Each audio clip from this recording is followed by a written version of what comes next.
Hey guys, my name is Bahroz. I'm a finance executive by profession and welcome to my channel where I share with you how you can go about achieving career and financial success.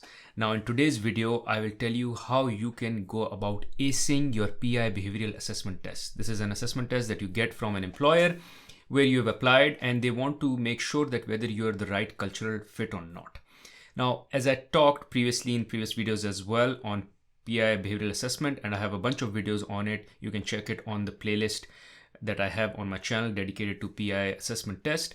There are essentially two unknowns that we have because this test is an untimed test. It is not a mathematical or not a cognitive test. It is simply a behavior test, which is it is trying to assess what kind of behaviors you demonstrate at work, what is your personality, and if your personality is rightly suited for the organization you are being evaluated to get hired for. So essentially there are two unknowns.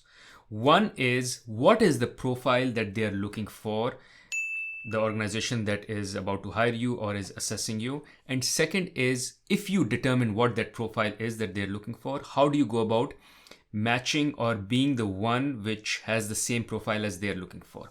When talking about the profiles, there are essentially 17 profiles that PI behavioral assessment has carved out based on different personalities that exist at workplace. Now for the recruiter, what they do is they sit with the hiring manager and understand what kind of profile the hiring manager needs.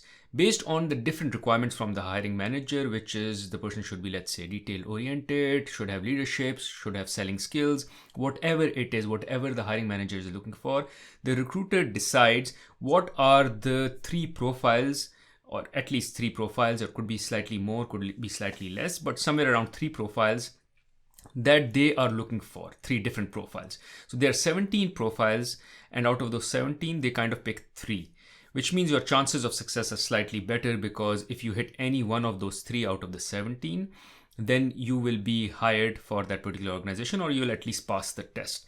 So they, in their mind or in their notes, they have those 13 profiles that they're looking for. Now I've made a separate video where I explain what the test would look like and how do you go about understanding what is the kind of profile that they are looking for. So for that particular video, you can check out, as I will leave the link somewhere here and also in the description of this video. But essentially, once you receive the link, there will be two worksheets that you will get. One worksheet will have around 90 adjectives, and it will ask you to select adjectives based on how you are expected to behave by your colleagues at your workplace. And second worksheet will have again the same set of adjectives and would ask you to describe yourself as you are without you being at work or non-work, just how you describe yourself. So one is in your work setting, one is in your non-work setting. So as I said, there are essentially two unknowns. One is what is the profile that the recruiter is looking for? And second, how do you select or what selection of adjectives you should do in order to land that profile? In order to determine what is the profile that the interviewer or the recruiter is looking for, you can check it out as I've called it out or explained in the video that I've made. In the description of this video, I will leave that link for that particular video. You can check it out where I take you through an example of a job description and how you can figure out from a job description as to what profile that the particular organization is looking for. Now to the second one, which is even more important, as once you determine which profile the recruiter is looking for, how do you go about selecting the adjectives in order to land that particular profile? Now here comes the hack. First and foremost, based on whatever profile you want to land, look into the details of that profile and you will find the details and description of that profile on the Predictive Index website. I will leave the link to that website in the description of this video as well. And basis that description, find out keywords. Like if that particular profile has data analysis, if it has detail oriented, leadership, communication, being caring and all, note down those adjectives because these are the adjectives that you should ideally be picking in the predictive index test in order to land that profile. However, you are still not sure whether these adjectives would actually land you on the profile that you're looking for because at the end of the day, you are kind of guessing these adjectives based on the description that has been provided by Predictive Index.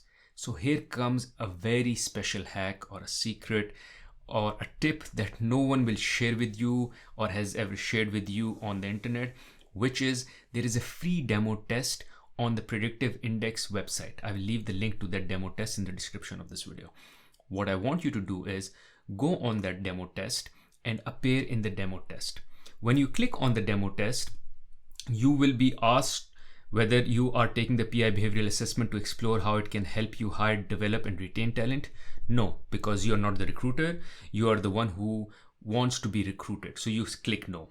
Once you click no here, you will be asked your first name, last name, business email, company name, country, and phone number. Now here it is important that you have to give your business email. If you say gmail.com, it will not work. So just give your work email. Nothing happens. They won't send any email to your work email at all. Nothing will happen. At best, you will get subscribed to their monthly newsletter, which is fine. Once you fill out this form, you'll start the test, and when you start the test, you will be again given those two worksheets which have similar set of objectives. One is to describe how people expect you to behave at workplace, and second is to describe yourself. Based on your assessment of the profile and the different keywords that you shortlisted, start picking up the different adjectives.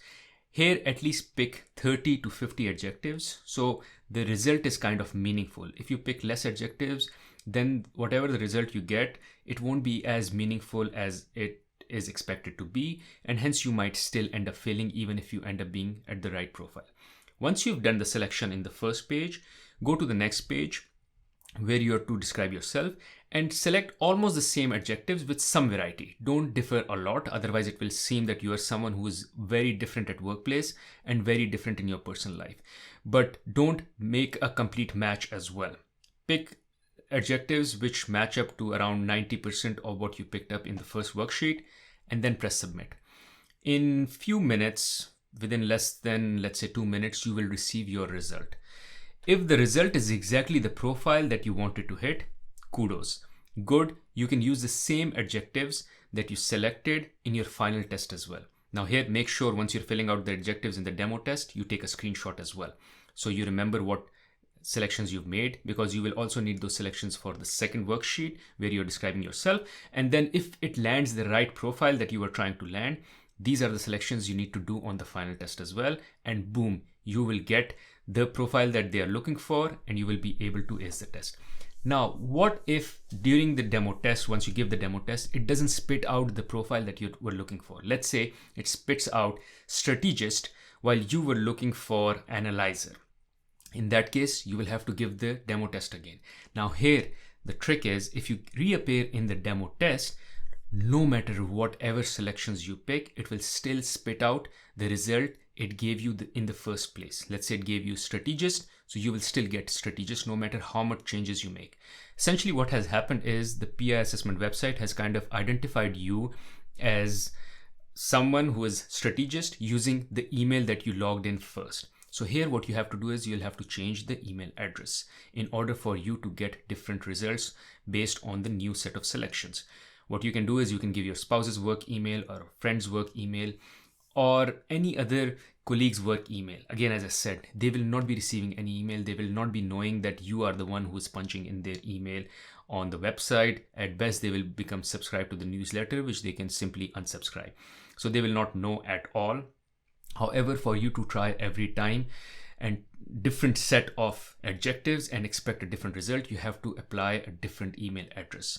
This is something which I figured out after doing a lot of trial and error. And hence, if you don't land your desired profile in the first instance and you want to retake the test, in order for the test to spit different results to you, you have to change the email address and the name and the description that comes in the form that is provided to you initially when you are giving the test. Now here's one example. This is when I appeared for the test. I was trying to get to a venturer profile. These are the selections I did. I ran the demo test, I made these selections, and when I delivered the demo test, it spitted out venturer for me, which is great. So in case you want to spit out venturer for you, these are the profile adjectives that you can use. Also here, note that the adjectives in the final test may be slightly different than the demo test, but they won't be majorly different. They would be 80 to 90% similar. And even if there are some differences, you can kind of relate to the words and make the right selections. So it won't be an end of the world. It will be slight differences and it will not throw your test results out of the window, and you should be pretty good. Anyways, thank you for watching this video. Hopefully after watching this video, you exactly know what are the adjectives that you need to select in order to land your desired profile.